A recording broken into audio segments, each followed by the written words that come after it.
Later this month, on 22nd January, Ram Mandir consecration ceremony will be held at Ayodhya. This will be an event which will have potential to heal Hindu-Muslim relations for all times to come. We must not miss this opportunity to turn the tide of history in a positive direction. Let us all contribute to making it a game-changer occasion by burying the politics of hate and communalism. Today, I have with me Khwaja Iftekhar Ahmed Saab, a renowned scholar and author who has done phenomenal work in interfaith harmony. His book, The Meeting of Minds, was very well received in India and abroad. Welcome to The Matrix. Indian Hindus have for centuries shared joys and sorrows with the Muslim brothers. As they celebrate the consecration of the Ram Mandir, the Indian Muslims need not worry about the erosion of their places of worship and religious freedom. The state is duty-bound to protect them just like any other citizen of India. A majority of Muslims have come to terms with the court's verdict and have also shown an inclination of participating in the grand event at Ayodhya. Welcome to the Matrix, sir. Thank you so much. And Assalamu alaikum. Walaikum salam. Sir, I would like to start by asking you that how could we use this opportunity to bridge the Hindu-Muslim divide? Let me start with what the chief of RSS, Sarsang Chalakji, on 4th of July 2021 said while releasing my book, The Meeting of Minds. He said, and I agree with him, that when we say that there is a divide, then divide builds up. So we should not assume that there is a divide. Right. I would put it this way, there can be a difference of opinion. There may be various perceptions on a particular subject. And that exactly is the case in case of Ayodhya and the construction of Ram Mandir. I personally believe that after the Supreme Court judgment, which is our apex court, which is the last acceptable word for we the Indians, and when that verdict came in favor of the construction of Ram Mandir at that site, which was a disputed site before, the matter ends there. And as the lawful citizens of the country, all the communities across the board, exceptions never become rule, accepted it, and not just on its face value. They accepted it that it is a verdict which is acceptable to us, to our conscience, to our heart, and we wholeheartedly welcome it. And the next course of events, which means, or which implies rather, the process of initiating the construction of Ram Temple at that site is also going to be a welcome situation. So there is no, as such, there is no divide. There are different perceptions. And Atir, you will agree with me that in a democratic society like ours, we have in most of the cases unanimity of views. In some cases, the majority's view prevails. And in certain cases, there are some voices of dissent or some voices which are not in agreement with the majority's view. This is being absolutely natural and this is being absolutely logical. So I don't want to see rather anything much in that. Right. So there is no divide as such. It's an occasion where we should go by the teachings and practices of Lord Rama, and his teachings take us towards unity in diversity, towards interfaith harmony, towards dignity of individual and individuality, tolerance and patience, compassion, and so on and so forth. Right. So we should look at this occasion in these perspectives. Right. Now, many Muslims have come forward to participate in the grand event, such as Dr. Abdul Qadir Khan, who is Yes. Principal of Hassan PG College in Jaunpur. Jaunpur, yes. He has contributed over ₹1,00,000 to the temple trust. Shabnam Sheikh says that she is a Muslim and she would like to go and visit Ayodhya and see the Ram temple. How do you see these gestures from the Muslim community? Number one, they have to be welcome wholeheartedly. And there should not be any ifs and buts to be put here. Right. That's point number one. Now, point number two would be that if we look at the idea of India, and India as a community, India as a community, then everything becomes mine and I become integral to everything. Right. So anything that is happening on the ground, of which the vast majority of the country is part and parcel of having faith in that and going to worship there and revere that place as being as a place of worship, as a place of piety, as a place of imbibing certain human values which make a person a better person, a perfect person. So connecting that, all this, I think as a tradition, we go to mosques, we go to mandirs, we go to gurdwaras, we go to all places of worship. So Qadir Bhai's contribution of 1,00,000 thousand, it's not the amount, it is the gesture, it is the spirit that goes behind. Right. And it's a message of goodwill that we, the Hindus and Muslims, well, these are our religious denominations, but at heart and in core, we are Indians and Bharatis. Right. Absolutely. So that's my take. And to Shabnam, I would like to say that Shabnam, you are not alone to go to Ayodhya, to go to visit the Ram temple.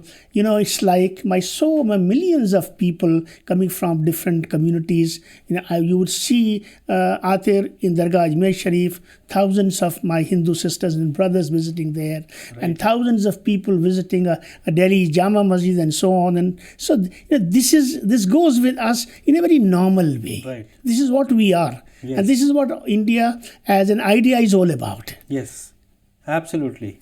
Very well said. But in the run-up to grand event, some people in the Muslim community have said that they would look forward to some reassurance of protecting their faith, life, property, and constitutional rights. How do we allay such apprehensions? I think my take on all these issues would be that assurance comes from your own conscience. Nobody can give any assurance to anybody. We have to together build a constituency of mutual trust, right, and mutual goodwill. And that happens only when I stand by you and you stand by me and we stand for both. Right. That's the mantra. Right. Now, anybody from the Muslim community, if demanding this, you know that for me and for my life, the key word is harmony. And I am a man who strongly believe in dialogue and dialoguing. I also believe that any difference or differences, any disputes or conflicts, howsoever intense they might be, there is a resolution to that. And the resolution comes through the intent. If your intent is honest and you are really convinced in your conscience that you want to go in for conciliation and reconciliation, understanding, and you own a sense of mutuality and sense of respect for everything around, then such assurances, are not required to be given by anybody. We all together become an assurance for each other. Right. So that's my take. So specifically putting this question that our property, our life, or our business, or our trade, or something like that, there should be an assurance. Let me say it very clearly that the preamble of our constitution, which happens to be our first pride and our first belief, that very much assures every citizen of the country, why should I segregate myself? Why should I single out myself that X should give me an assurance to me? Are we two entities? I'm sorry. We are not two entities. We are one entity, and that entity is that you are an Indian, I am an Indian, you are equal before the law of the land. Right. You are the equal citizens of the country. So am I. Yes. So the moment I start demanding something, in fact, I am myself admitting to the fact, which is not correct to be admitted, that I am little inferior to you, not equal to you. So when everybody is equal, so let's talk about things as being equals and not ever single out ourselves as a religious community and considering that to be on the side that we are the victims and somebody else has to accept this victimhood and do something in addition to the normal practice. Absolutely. There should be no victimhood syndrome. Yes. And you very well put it that intent is very important. Now, some people are saying that the temple of Maryada Purushottam Ram will be incomplete if it does not inspire forgiveness, kindness and compassion leading to a permanent conflict resolution. The present-day Indian Muslims cannot be held responsible for the mistakes of the foreign invaders, the blunders rather, several centuries into the past. Okay. Is this a fair point? Okay. I think there are 3-4 points which this particular question covers. As far as the last part is concerned, the Muslim rulers, as they are being depicted as Muslim invaders, in my book and in my many expressions on different occasions, I have said it and I repeat. The Muslim rule in India is a foreign rule, is a rule by those who came from different parts of the world, from different geographies. They had come here to rule. They have been foreigners. They came as invaders. And the Muslims of India, to the tune of 99.9% Muslims are indigenous communities of this country. Right. So we owe to this land because we own this land. Right. And therefore, anybody coming from outside, doing good or bad, my take on this particular issues that neither as a Muslim, since it's a question being asked to me as a Muslim, that's why I am referring to that. Right. As a Muslim, I am not willing to take any pride of the good amount of work which the Mughals or the Lodhis or the Turks or the slave dynasty have done in the country. Well, there are so many things generally people talk about, 27% of the GDP in that period and so on. I am not willing to subscribe to anything good. So also I am not responsible for any of the atrocities being committed by those rulers on our sister communities. We have to keep ourselves completely, we means the Muslims of India, should keep completely themselves out of this controversy. We are from this country. Our ancestors are from this country. Our land of origin is this. We are the indigenous community of this country. So therefore, taking ourselves from that root or detaching ourselves from our roots, I think that would be a blunder if anybody is taking that route. So that's on this part of this. Now, what was the second point I missed? Sorry. The second point was that the mistakes of the past that I have covered.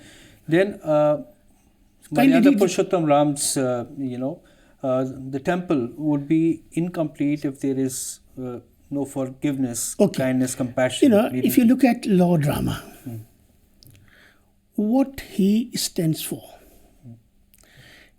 his life begins with sacrifice, sense of duty, sense of commitment.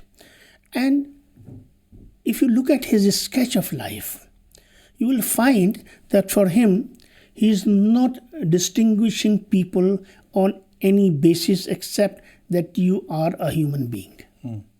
So the human value, the dignity of individual, and the self-respect and self-esteem of every individual was dear to Lord Rama.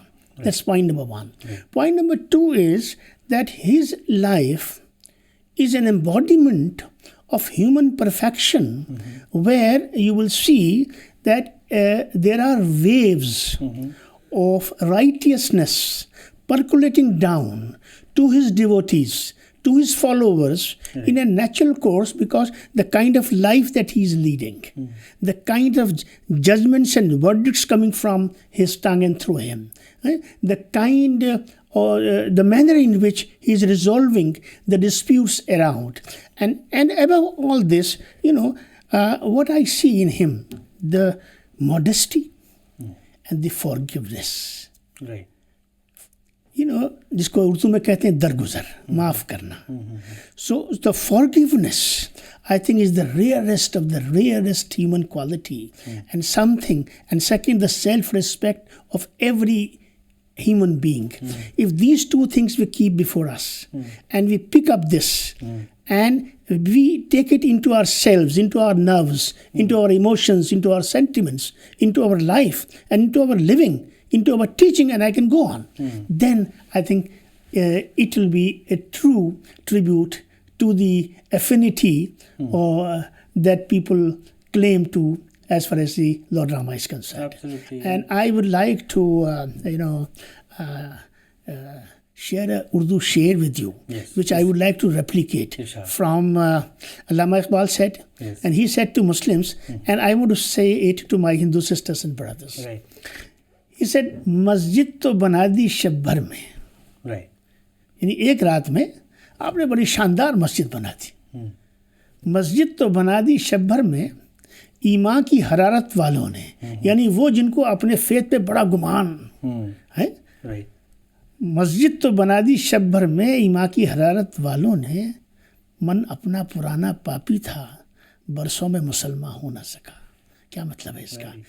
It implies that it is not the construction of a mosque or the construction of a temple in the name of the figure you revere or you worship. Right. What is more important, Atir?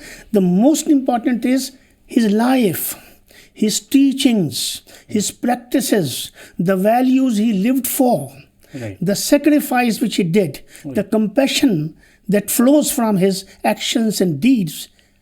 These are things which are important and ideals. Absolutely. So I think it's a two-way process. When we talk of conflict, permanent conflict resolution, one part is the forgiveness. The other part is also that why should anybody defend the blunders of the past? Why? There's no need for that. No, absolutely no need. Only then there is a conflict resolution which comes into effect. Now I want to Atir, I want to add here one thing. What is most important? Is conflict important or conciliation important? To me, coexistence, peaceful coexistence with respect to everybody is the mantra of harmonious living in any society, so for us. Yes. So why should we continue to take the burden on our head and shoulders of the past? We have to be future-centric. Right. And in future, India has a great future. Great future, yes. And when we say India has a future, every Indian has a future. Right. So go for conciliation and reconciliation, and go for flexibility. Even if there are some differences, sit together and try to mend things rather than vitiate the environment. And this is the joint responsibility of all of us. Yes. Now I would like to take you back to Gandhiji's concept of Ram Rajya. Gandhiji had once said that Ram Rajya was also the reflection of the caliphate of Hazrat Abu Bakr and Hazrat Umar, as its purpose was protecting the oppressed and establishing the rule of law. Do you think that India should follow Gandhiji's idea of Ram Rajya?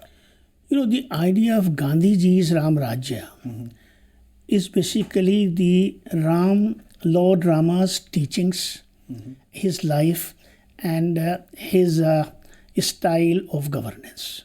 He believed in that, and he could see that being replicated by the first two caliphs of Islam, Right. Hazrat Abu Bakr Siddiq Razillahu Ta'ala anhu and Hazrat Umar Farooq Razillahu Ta'ala anhu. I would like to quote two instances here. Hazrat Umar Farooq Razillahu Ta'ala anhu, he was served with something to eat or something to drink. The candle is on, and the candle is of the state. When the food stuff is presented to him, उस मोमबत्ती को बुझा देते हैं. मैं हिंदी में कह रहा हूँ. His wife asked, आपने ये क्या किया? आपने मोमबत्ती क्यों बुझा दी? तो उन्होंने कहा कि ये बैतुल माल से था. बैतुल माल means this was from the national treasury. Now the moment I am taking this food or I'm drinking what you are serving to me, it is my personal act. So for personal acts, the resources of the state cannot be used. That's the integrity. That's the integrity and the loyalty to the state. Yes. And second is that adl is justice. And he, being a caliph, he leads the Friday prayers. Right. And before that, to all these citizens, a particular size of cloth was distributed. Either you can have the upper part of being stretched from that, or the lower part. You can't have both. Right. Now, Hazrat Umar, coming to give the sermon on Friday, stands before the faithfuls, and his upper and the lower both are new. Okay. One of the disciples stand up and say, we don't accept you that you are the caliph. He said, how and why? And the gentleman says that you are the ruler. How can you do such injustice? You are wearing both the lower and the upper, the new, and rest everybody with half, either the lower half or the upper half. Right. Then the caliph asked his son to stand up, and his son had given his half to the father that say that you are the caliph. So, and if you are wearing the half old and the half new, it won't look good. So I sacrifice mine. So this is the extent of justice. Justice and liberty also. Liberty also. Yes. So I would like that Lord Rama's teachings, it should not be only Halla Gulla alone. It should, the Lord Rama's teachings should be brought into practice. In substance. And in substance, yes. And the justice to all, Right. equity and equality to all, dignity of all, and pick and choose should not be done. Every citizen of the country is the son of the soil. Every daughter of the country is the daughter of the soil. So all of us treat each other as sons and daughters of the soil, and we have to be loyal to the land, and the land has to be just and fair with us. And when I say land, means the government, the leadership, the governance, and our institutions. As simple as that. Undoubtedly. But you see, if you look at the statistics, they're quite, they give a lot of hope. You see, in India, for a population of 20 crore Muslims, over 20 crore Muslims, there are more than 7 lakh mosques. Yes, they are and right. In contrast, if you see Belgrade, it has one Bajrakli mosque which was built in 1575. Yes. And that was the last time a mosque was constructed there. For a population of 2.3 lakh Muslims of Serbia. Should these numbers not give us hope? These are so positive figures. Atir, I am an all-time optimist. And this optimism, it does not come from space. It comes from the ground. Right. Look at our country. Millions of places of worship of our Hindu sisters and brothers. Almost 500,000. You are saying 7 lakh. You might be having a more authenticate figure. 7 lakh mosques. I am telling you on record, an authentic record, that in any part of the world, even in Indonesia, which has the largest Muslim population after our country, they don't have these many mosques. Right. This is what India is all about. It's all about. Okay, Yes. look at the number of churches. Look at the number of synagogues. Few thousand Jews are left in India. But all the synagogues which were built by them, they are absolutely safe and Right. most of them functional. Look at the Parsis, the Zoroastrians. Look at the Baha'is. Look at the Gurdwaras. You will find them at such prominent places. And we all, Indians, we all own all these places of worship. Yes. This is what India is all about. Collectively, So there is nothing to worry or nothing to be unnecessarily create panic Right. about anything. The life is safe here, and India offers everybody equal amount of opportunity. It is for you to grab them and produce your share. Yes. As simple as that. So Indian civilization has been very inclusive. Yes, of as you course. said. You've It given is so many inclusive. But inadvertently, Ram Mandir consecration ceremony would lead to a feeling of exclusion among Indian Muslims. How do we address this situation? We have to go a little bit towards the psyche and the mindset.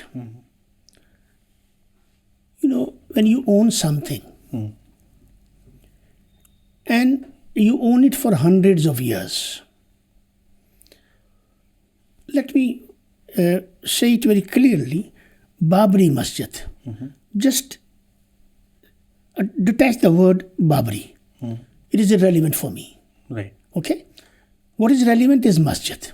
So I am talking about masjid, I am not talking about Babri Masjid. Be clear on that. Right. Now, this was a masjid for hundreds of years.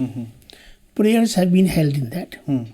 The Muslims of India have believed all through these years until the court verdict came that this is a place of worship, though it is not functional. Now, after the verdict, when the verdict has gone in favor of Mandir, it will be a natural impact on the general psyche of a common man that he will feel the pinch of it. Right. And that pinch, of course, was there and rightfully was there. Pinch takes time to heal. Right. And that time should be taken and that time should be given. Yes. Yes. In management, there is a concept called perfunctoral attention. When you bring a new employee, you should not start judging that from day one. You have to give the employee sufficient amount of space, sufficient amount of opportunity, and also you at your hand have a certain amount of patience for the mistakes Right. which the gentleman will commit in a natural course. Right. So same is the process of healing Atir. Yes. Okay? Yes. So this community should be given space and should be given time. And the best answer to that would be that once the mandir is coming up, now we should not have an environment in the country where, this pinch, gets refreshed. Yeah. Okay? So my next question is that this will take time to for this pinch, as you rightly pointed out, to heal. The healing takes time. But what do we do with the social media, which is abuzz with messaging on this occasion? There are good posts, but there are many mischievous elements who are active, would be active. When we see posts of religious supremacy and one-upmanship of religions, our minds tend to get polluted. How do we address I this would problem? like to say through you, Atir, that anybody from any quarter taking the route of spreading nuisance and nonsense Right. is not serving the constituency of our country, is not serving the ideology of our country. Right. is not serving our forefathers, our tradition, our ethos, and our heritage. Right. Number one. Number two, polarization or radicalization. Yes. Both are, Very dangerous trends. Yes. There may be some advantages, and I will put comma on this, on advantage on both sides.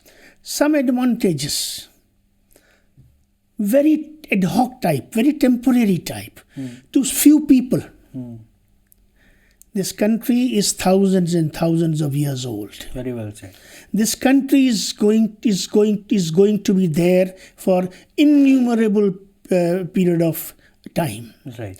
Its richness, its heritage is not hatred. Its heritage is harmony. Right. And I want to say it with full force to the audience Right. that you have to fight. And when I say you, means we have to fight this menace without seeing who is doing it. I want to say it with due humility to each one of you. Anybody on social media is targeting anybody. If Ahmed is targeting Ram, Ram is targeting himself, and Ahmed is targeting also himself. Are we two?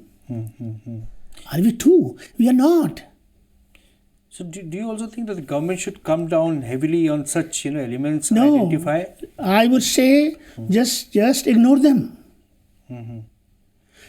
But what This nuisance, the people who carry the nuisance as a fundamental ideology of them, just to make a case out of it for them. attract attention. Yes, just to invite attention. Right. If some nuisance is done and somebody is doing it who is nothing, and we bring that particular event and that particular person on all screens, Right. the man becomes hero. And we have seen, Khwaja Sahib, that these days in both the communities, both Hindus and Muslims, people are getting fed up of these radical views, and they are calling them out, calling out such people and saying, you for once, I know that you immediately whenever there's a post like this in your groups, I've seen that you I have put foot down. Yeah, you do. You are very firm Yes. on that.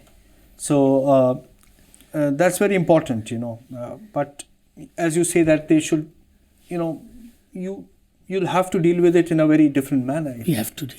cannot I think what we have to ensure is, right from the government to NGOs and to all of us, in fact, that we have to choose. Do we stand for a segregated India? Right. Or do we stand for a united, strong, vibrant, progressive Right. India? Absolutely. I'm sure we all stand for the latter. Undoubtedly. And anything that targets this India Yes. is our common enemy. Indeed. Let's fight it out. Yes. Let's defeat it. Right. And I'm sure the amount of vibrance this country has, and we the Indians have, any amount of nuisance, we have the capacity to defeat it Absolutely. and diminish it. Right. We will do that. Very inspiring, and you bring us hope also. Khwaja Sahib, thank you for being with us in our studios today. We hope that this grand event will unite us in building an infallible temple of trust and faith to symbolize communal harmony and religious tolerance. Let the day usher in the dawn of Ram Rajya, of Gandhiji's dream, in which there is no othering and which is all embracing in its dharma of respect for all and guarantee of individual freedom and fair treatment for all. These qualities have made Indian civilization stand out. Tolerance and human rights have been our lighthouses for thousands of years, fast disappearing from the rest of the world. Let us carry forward the legacy as a nation. That's all we have for this week. We'll be back with another interesting episode. Till then, goodbye from the Matrix team.